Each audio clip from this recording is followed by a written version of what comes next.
I don't want to be on like this. Hey!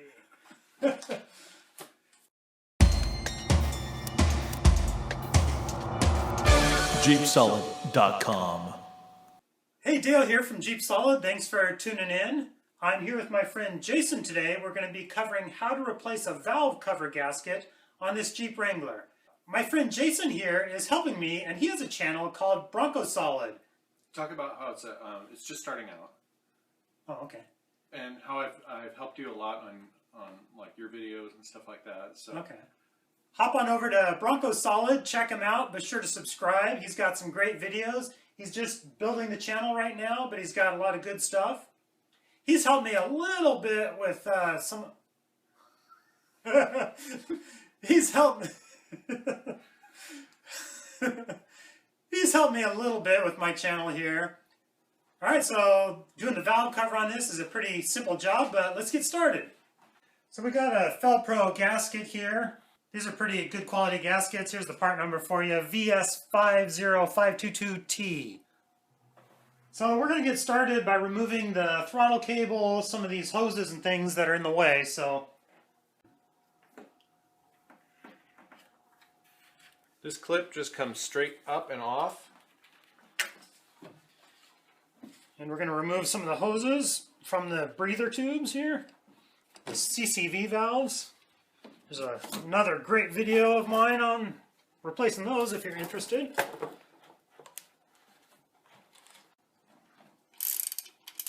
We're going to remove the throttle cable just to get it out of the way. So here we're removing the mounting bracket. So now we're going to use a screwdriver just to pop the cable off here. And we'll set this out of the way. Now on the side of the valve cover here, you'll notice that some of the bolts, some of the mounting bolts are standard. Some are like a stud bolt. Some of them hold the wire harnesses. You just need to make sure that you get them back in the same spots. So we're just going to go around and start removing all the bolts.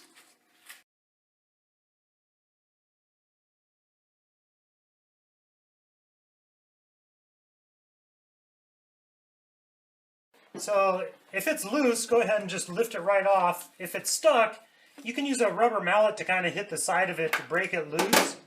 You don't want to jam anything underneath it and damage those mating surfaces where the gasket goes. But this one's pretty loose and should lift right up.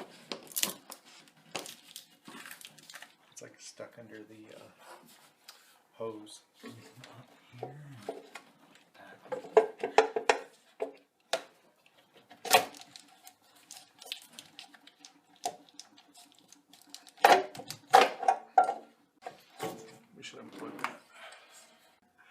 Here's the valve cover. We've got it off after some wiggling, and we're going to get it all cleaned up for the new gasket. Here's the old gasket. You can see it's just a really cheap rubber gasket, and it's extremely worn, and you can see how fragile it is too.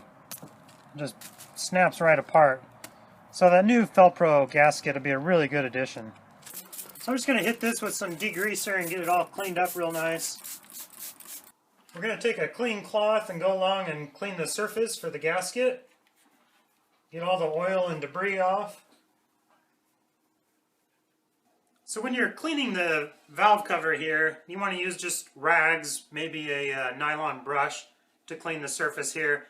This is aluminum, it's a soft metal, so you don't want to use like any steel putty knives or anything to clean this because you can scratch it up. You can see there's a marking here on the new gasket that says cover side.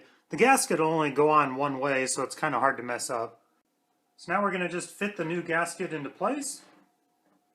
Now we have the new gasket in place. Now we'll install the valve cover.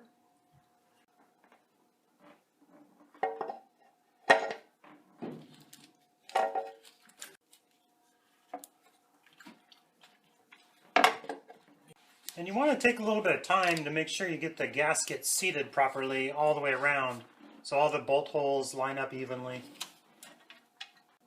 Now it's just a matter of putting all the bolts back in.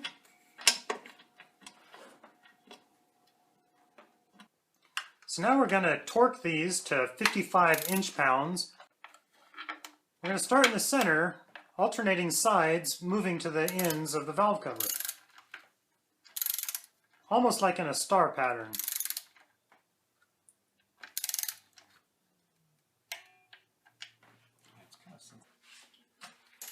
So there we go, we've got it about done. Jason's just going back and checking all the torque on all of them.